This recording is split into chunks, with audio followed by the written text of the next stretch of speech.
అన్నా చెల్లెళ్ల పోరు పతాక స్థాయికి చేరిందా? ఇప్పటి వరకు నిప్పు ఉప్పులా ఉన్న కేటీఆర్ కవిత మధ్య వివాదం మరింత ముదురుతుందా? తాజా పరిణామాలు చూస్తే అవుననే అనుమానాలు కలుగుతున్నాయి. తాజాగా పరిణామం చూస్తే వీరిరువురి మధ్య దూరం బాగా పెరిగిందన్న అనుమానాలు వ్యక్తమవుతున్నాయి.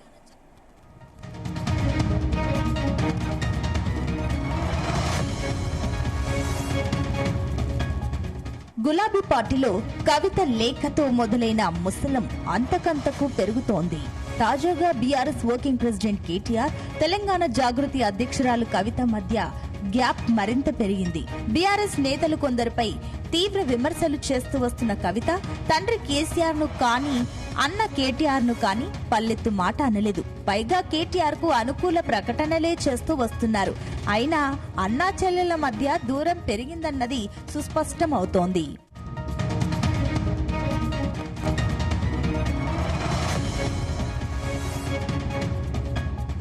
తాజాగా కవితకు షాక్ ఇచ్చారు కేటీఆర్. తెలంగాణ బొగ్గుగని కార్మిక సంఘం గౌరవ అధ్యక్షురాలిగా ఉన్న ఎమ్మెల్సీ కవిత ప్లేసులో మాజీ మంత్రి కొప్పుల ఈశ్వర్ను నియమించారు.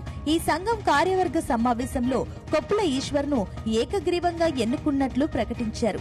కొప్పుల ఈశ్వర్ ఆధ్వర్యంలో తెలంగాణ బొగ్గుగని కార్మిక సంఘం కార్యకలాపాలను పార్టీ తరపున ముందుకు తీసుకువెళ్లేందుకు బీఆర్ఎస్ నిర్ణయం తీసుకున్నట్లు తెలుస్తోంది.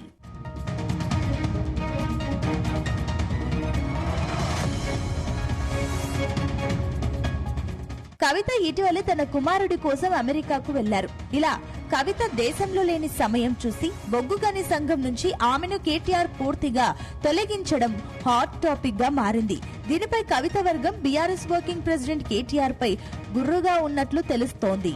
ట్రేడ్ యూనియన్ నిబంధనల ఉల్లంఘన చేశారని కవిత వర్గం ఆరోపిస్తున్నాయి. తెలంగాణ బొగ్గుగని కార్మిక సంఘం మరి జనరల్ బాడీ నిర్వహించకుండానే కేంద్ర కార్యవర్గం పేరిట నిర్వహించి కవితక్క గారిని మరి గౌరవ అధ్యక్షురాలు పదవుల నుంచి తొలగించడాన్ని తీవ్రంగా ఖండిస్తున్నాం.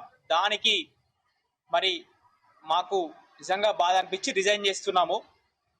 తెలంగాణ బొగ్గుగని కార్మిక సంఘం కేంద్ర కోశాధికారిగా ఆ పదవికి రాజీనామా చేస్తున్నాను.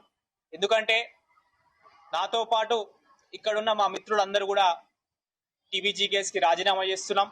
ఎందుకంటే ఈరోజు సింగరేణిలో సుప్రీంకోర్టులో కెట్టేసిన ఏ కేసును కూడా స్వీకరించేది లేదు. అలాంటి కేసుని మరి సీఎం కేసీఆర్ గారి దగ్గరికి తీసుకెళ్లి, సార్ మన సింగరేణి కార్మికుల గురించి మీరు మాట ఇచ్చిర్రు, వాళ్ళకి వారసత్వ ఉద్యోగాలు ఇవ్వాలా, అది ఏ విధంగా ఇవ్వాలా మరి అంటే మరి కేసీఆర్ గారి దగ్గరికి వెళ్ళి దమ్ము ధైర్యం ఉన్న వ్యక్తి ఆ రోజు కవితక్క గారు. కవితక్క గారు గౌరవ అధ్యక్షురాలు ఉన్నారు కనుకనే ఈరోజు మరి ప్రభుత్వంలో 10 సంవత్సరాల 19,424 ఉద్యోగాలు ఇచ్చినామంటే కారణం కవితక్క గారు. అసలు జనరల్ బాడీ మీటింగ్ లేకుండానే కొప్పుల ఈశ్వర్ ను పూర్తి స్థాయి అధ్యక్షుడిగా అలా ఎలా నియమిస్తారని ప్రశ్నిస్తున్నారు. కవితకు మద్దతుగా బొగ్గుగని కార్మిక సంఘం కేంద్ర కోశాధికారి రాజీనామా చేశారు. కవిత స్థానంలో కొప్పులను నియమించడంపై పార్టీ వర్గాల్లో గందరగోళం నెలకొన్నట్లు పొలిటికల్ సర్కిల్లో హాట్ టాపిక్ గా మారింది.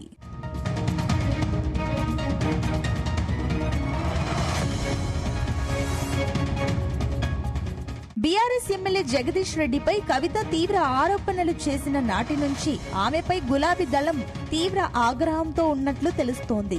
పార్టీలో కీలకంగా ఉన్న జగదీష్ రెడ్డి లిల్లిపుట్ అంటూ కవిత చేసిన కమెంట్స్ పై కేసీఆర్ సైతం సీరియస్ అయినట్లు పార్టీ వర్గాలు చెబుతున్నాయి.